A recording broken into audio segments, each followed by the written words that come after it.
Somewhere I Belong, Chapter 9, The Encounter. Isaac's eyes snapped open to find himself in a barren wasteland. He got to his feet and looked around the desert. The skies were filled with black clouds as thunder and lightning boomed through the landscape. As he turned around, he felt something collide with his face, sending him back to the ground. Isaac looked up to see a dark hooded figure staring down at him with hateful red eyes. "You fucking freak," this figure said as he kicked Isaac in the ribs, causing him to cough up blood. "I can't believe you would go and do something like that." "I always knew you were a waste." Another apparition formed, this time in the shape of a woman with black hair and bright green eyes. She walked over to him and pulled out a nightstick and began to beat the injured human with it. Isaac felt his bones splinter and crack with each blow. He got to his knees to see the two figures pull out a handgun and point it at his head. He closed his eyes and waited for the deafening sound to seal his fate. As the hammer on the pistol was cocked, a bright light filled the desert. "Shit, looks like we have company." The two ghosts vanished, leaving the bloodied human lying on the ground in a pool of his own blood. He looked up to see a winged figure approach him. He felt a hand on his head as he tried to see the stranger. "Isaac!" The dream collapsed, and the light of the morning sun burned his eyes. The sound of his own name being yelled felt as if someone drove a spike through his head. He shot up from the bed to see the mares and dragon looking at him in shock. He let out a chuckle as he saw the drawings on their faces, which were stricken with confusion. "What?" he asked as Twilight pointed to the stirring Silentpegasus mare in his bed. Isaac immediately jumped out of bed, holding a pillow to cover his exposed area. "Oh dear God, it wasn't a dream," he said as he looked at the mare, who was holding her head in pain. Isaac reached for his pants and quickly put them on. He grabbed his head as his hangover started to kick in. "Oh Christ, this is just like Vegas all over again," he said as he let out a groan. He felt vomit making its way up to his mouth. The human quickly sidestepped the group and ran into the bathroom to return the drinks he had last night. The group then looked at Rainbow, who was in a similar state. "Have you guys seen your faces?" she said as she began to laugh. The group held their stare at the mare, who let out a sigh. "Okay, fine, I slept with him. Big deal." "Big deal? Rainbow, he's a completely different species," Twilight yelled. "So look at those two," she said as she pointed at Spike and Rarity. The group was about to protest, but found no argument. "That's what I thought. I don't judge you two, so why should you do that to me?" she said as she slipped her crumpled dress on. "We don't know anything about him, Dash. He could have some weird genetic defect to him," Twilight yelled. Dash began to laugh again as she saw the artwork. "Sorry, Twi, but I can't take you seriously like that," she said as she held up a mirror. Twilight looked in shock at their faces. "How come he didn't do anything to you or Fluttershy?" Applejack asked as she spat in her palm and wiped the marker off her face. "I don't know," she said with a shrug. The group left the room as Dash finished dressing, except for the farmer, who had a sour look on her face. "Look, AJ, I know that you didn't respect the dibs rule," she yelled. "Easy, AJ, it's not like I own him. Still, we agreed that I'd get first dibs." "Excuse me?" The two mares looked towards the door to see the man frowning at them. "What do you mean by first dibs?" he said as he walked over to the mares, who had a blush on their faces. "Well, Applejack had first dibs on you, and since you and I—" "Dibs?" he yelled as he walked over and pulled his shirt over his body. "For the record, I was drunk off my ass last night." "So you're saying you didn't enjoy it?" she said with a smirk. Isaac felt his blood boil and his right knuckles cracked as he made a fist. He grabbed his wrist with his opposite hand and let out a sigh. Isaac looked back at the mares with daggers in his eyes. "Look, I just need some time to process this," Isaac said as he grabbed his hoodie and marched out the door, without making eye contact. Isaac ran down the stairs and slammed the door shut as he walked outside, making the other ponies look at one another in confusion. Isaac made his way through the street without making eye contact with anyone, until a familiar gray mare with blonde mane flew up to him. "Hey, Isaac, are you okay?"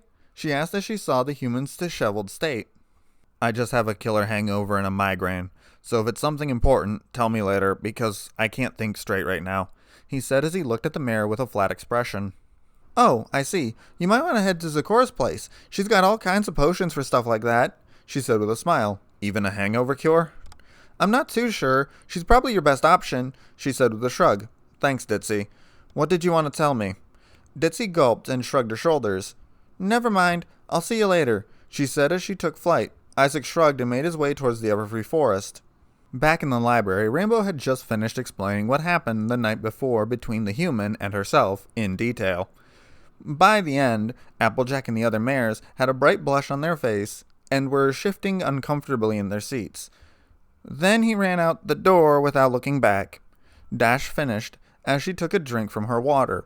The mares looked at her in shock, while Applejack frowned at the mare. "So, was he good?" Rarity asked in an innocent-sounding voice. "Oh yeah, he was good. I wonder if all humans can last that long," she said with a smirk. "Dash!" Twilight yelled. "We don't know anything about his kind. You could be infected with some kind of weird, otherworldly disease," she stammered. "Can't you just use your magic to see if there's anything wrong with me?" she asked as she lifted an eyebrow. Twilight's horn glowed, and she waved her hand over the Pegasus. "I can't find anything. See, and while you're at it, Twilight, could you... morning after spell?" she said in a condescending tone. The Pegasus nodded, and the mare's horn glowed, and she let out a sigh. "Done," she said as she rolled her eyes. "Oh, lighten up, Twi. So I had a little fun with him. Big deal. We have no idea how relationships from his world work. For all we know, you could have just made yourself a slave." Rainbow looked at her friend with a raised eyebrow. "Okay, I know that sounds a little far-fetched, but it could mean something else." "Come on, Twilight. He may be different, but he's not dangerous," Pinky interjected. "I agree with Pinky," Rarity said with a smile. "He's shown no behavior to be unsavory. He may seem odd, but let's not forget that he's from another world, and will want to return when he gets the chance," she said as she looked at Rainbow and Applejack. "Not if we convince him to stay," Rainbow protested. "So is that why you slept with him? To bribe him to stay?" Twilight said in a frustrated tone. "Maybe, and there's the fact that I like him," she said as she rolled her eyes. "Be realistic here, Rainbow. He'll want to go back eventually. It's his home," Rarity said as she got to her feet. "What if Celestia can't bring him home? What then?" Applejack asked. "I don't know. He said he'd try to settle down here," Twilight said as she let out a sigh. "There's also the possibility he won't want to leave," Rainbow interjected. "It's possible, but unlikely," the Lavender Mare said in a stern tone. The group was interrupted by a hard knock on the door. Twilight opened it to reveal Princess Luna, wearing a dark cloak, covering her wavy blue mane. Princess Luna, what are you doing here?" "We are here to speak with the human. I was told he was staying here," she said as she made her way inside. The other ponies looked in shock at the royal sister. "He's out right now. I'm not sure where he is. Why do you need to see him?" "It's a personal matter," she said as she looked at the group of mares. "Are we interrupting something?" "We were just talking about—" Pinky's mouth was covered by a lavender hand. "Nothing, Princess. Just some gossip and current events," Twilight said as she threw on a fake grin. "I see. Don't let us keep you, then. We shall find the human on our own," Luna said as she threw the hood back over her head and exited the library. Twilight let out a sigh of relief as the alicorn left the group of mares. "Pinky, we can't tell anyone about this." "Why not?" "Yeah, why not?" Rainbow said in confusion. "He's a completely... I don't care about that. He's a nice guy and I like him. Deal with it," she said as her eyes narrowed. "But why do you care so much, Twi? I don't judge you, and I'm not the only one here who has a crush on him," she said as she looked at the orange mare. Applejack covered her face with her hat to hide her vibrant blush. "I have to agree with Dash on this one, Twi. He's a good stout human," she said as she looked back at the lavender mare. Twilight face-palmed and let out a sigh. "Fine, let's calm down and talk this out." Zecora was sitting by her cauldron, mixing some soup for herself. As she added another ingredient, she heard a loud knock on the door. She got to her feet and made her way to the door. The zebra looked in surprise as she saw the human standing in her doorway. "Sorry to barge in like this, Zecora, but I need a cure for a hangover. I was told you could help me," he said with a small smile. "Of course, my friend. Come inside. I will heal that pounding head," she said with a smile. Isaac gave her a friendly nod and entered the zebra's hut. Isaac sat down on one of the zebra's stools and waited while Zecora mixed the ingredients. Isaac took a moment to look around the zebra's home, which was decorated with all sorts of masks and ingredients hanging from the ceiling.